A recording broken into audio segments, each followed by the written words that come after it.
गणनायकाय गणदैवताय गणाध्यक्षाय धीमहि गुणशरीराय गुणमण्डिताय गुणेशानाय धीमहि गुणातीताय गुणाधीशाय गुणप्रविष्टाय धीमहि एकदन्ताय वक्रतुण्डाय गौरीतनयाय धीमहि गजेशानाय भालचन्द्राय श्रीगणेशाय धीमहि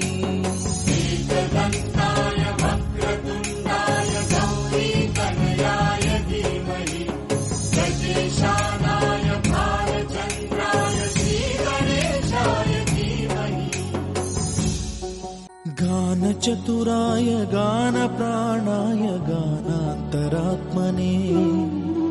गानोत्सुकाय गानमत्ताय गानोत्सुकमनसे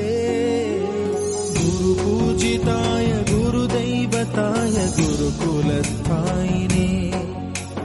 गुरुविक्रमाय गुह्यप्रवराय गुरवे गुणगुरवे गुरुदैत्यकलक्षेत्रे गुरुधर्मसदाराध्याय गुरुपुत्र परित्रात्रे गुरुपाखण्डखण्डकाय गीतसाराय गीततत्त्वाय गीतगोत्राय धीमहि